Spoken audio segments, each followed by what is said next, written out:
22 अक्टूबर 1962 भारत के प्रधानमंत्री जवाहरलाल नेहरू की आवाज पूरे भारत में गूंज रही थी। नेहरू के भाषण से ठीक 2 दिन पहले चीन की पीपुल्स लिबरेशन आर्मी ने भारत पर अचानक से 2 तरफ से हमला कर दिया था। उत्तर में अक्साई चीन, पूर्व में नॉर्थ ईस्ट फ्रंटियर एजेंसी पर चीन की आर्मी धावा बोल चुकी थी। हमले और युद्ध की खबर भारत से बाहर पूरी दुनिया में तेजी से फैलने लगी। हिंदी चीनी भाई भाई का नारा देने वाले भारत को चीन से अचानक इस हमले की उम्मीद नहीं थी। भारत की नजर पाकिस्तान पर गड़ी रही और चीन ने मौका देख हमला कर दिया। उत्तरी और पूर्वी सीमा पर बढ़ते इस तूफान को भारत संभाल नहीं पाया और आखिरकार भारत की आर्मी चीन के सामने कमजोर पड़ गई। अब देखना यह है कि एशिया के 2 सबसे बड़े देशों में बढ़ती ये दुश्मनी क्या रंग लाएगी। जहां भारत 1962 के युद्ध में हुई इस हार के बाद खुद को संभालने की कोशिश कर रहा था, वहीं पाकिस्तान भारत और चीन की इस लड़ाई के साथ साथ पूरी दुनिया में चल रहे कोल्ड वॉर को यूनाइटेड स्टेट के चश्मे से देख रहा था।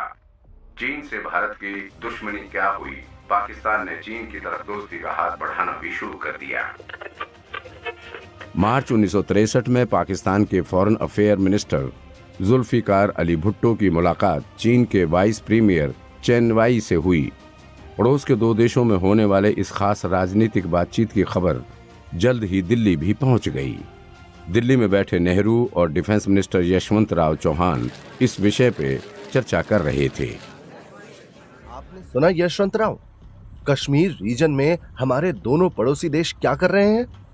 जी, सक्शगम वैली को लेकर पाकिस्तान और चीन ने एक एग्रीमेंट किया है।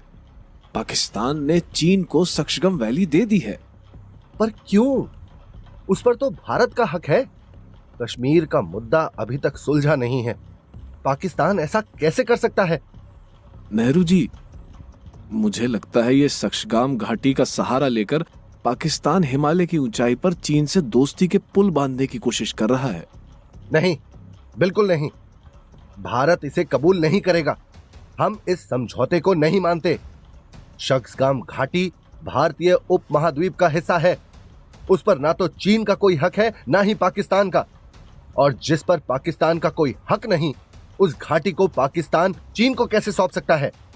पंडित जी, मुझे लगता है परेशानी आगे और ज्यादा बढ़ सकती है। भारत अब 2 सीमा विवादों से घिरा हुआ है।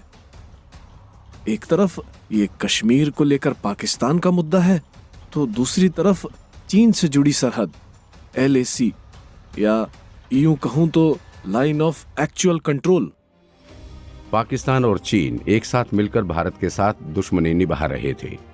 LAC और कश्मीर सीमा विवाद ने इंडियन सबकॉन्टिनेंट में जियोपॉलिटिकल टेंशन को और ज्यादा बढ़ा दिया था। इस मुद्दे को सुलझाने की कोशिश करते नेहरू पूरे 1 साल कश्मीर दौरे पर रहे। फरवरी 1964 से मई 1964 तक एक बार फिर कश्मीर मुद्दे को लेकर UN सिक्योरिटी काउंसिल में डिबेट चली, जिसमें पाकिस्तान ने कश्मीर मुद्दे को इंटरनेशनल डिबेट का मुद्दा बताया। लेकिन सोवियत यूनियन के दबाव में भारत की बात मान ली गई और कश्मीर मुद्दे पर बुलाई गई यूनाइटेड नेशन की बैठक रद्द हो गई। पर भारत अभी भी मुश्किलों से घिरा हुआ था। कश्मीर का मुद्दा बिगड़ता जा रहा था। नेहरू ने काफी सोचने के बाद 8 अप्रैल 1964 को जम्मू कश्मीर के प्रधानमंत्री गुलाम मोहम्मद सादिक से बातचीत की। मोहम्मद साहब, मुझे लगता है कश्मीर के पूर्व प्रधानमंत्री शेख अब्दुल्ला पर लगाए गए कश्मीर कॉन्स्पिरेसी चार्जेस को अब हमें रद्द कर देना चाहिए। मगर पंडित जी, अब्दुल्ला की नीयत कश्मीर को लेकर सही नहीं थी। वो पहले भी कश्मीर को एक आजाद देश घोषित करने की भूल कर चुके हैं। अब्दुल्ला की इस हरकत ने पाकिस्तान के हौसले बुलंद किए थे। अब एक बार फिर अब्दुल्ला पर भरोसा करना कहीं भारत को भारी न पड़ जाए। हाँ, मैं मानता हूँ भूल तो उनसे हुई थी, पर पिछले 11 साल से अब्दुल्ला सलाखों के पीछे हैं। अब वो अपनी गलती दोबारा नहीं दोहरा सकते। आप चार्जेस हटाकर अब्दुल्ला को रिहा करवाइए। मैं उनसे खुद बात करूंगा। जी। कश्मीर के पूर्व प्रधानमंत्री शेख अब्दुल्ला जेल से रिहा हो गए। अब्दुल्ला के आजाद होते ही नेहरू और अब्दुल्ला की मुलाकात कश्मीर में हुई। अब्दुल्ला, कश्मीर में आपकी गिरफ्तारी भारत के प्रधानमंत्री का कर्तव्य था। उस वक्त कश्मीर का मुद्दा हल करना जरूरी था, इसीलिए मैं कुछ नहीं कर सका। पर अब आपसे एक दरख्वास्त है। आप कश्मीर के मुद्दे पर भारत और पाकिस्तान के बीच पुल बांधने का काम कर सकते हैं। क्या आप हमारी मदद करेंगे? हम जानते हैं उस वक्त कश्मीर के महाराज हरि सिंह के राह पर चलकर हमने भूल की थी। हमने कश्मीर को आजाद राष्ट्र बनाने की मांग की, आपके भरोसे को तोड़ा। हम अपनी गलतियों पर शर्मिंदा हैं, लेकिन अब दोबारा ऐसा नहीं होगा। कहिए, आप हमसे क्या चाहते हैं? अब्दुल्ला, आप भारत के दूत बनकर पाकिस्तान जाइए और वहां जाकर आयूब खान से कश्मीर मुद्दे पर बातचीत करिए।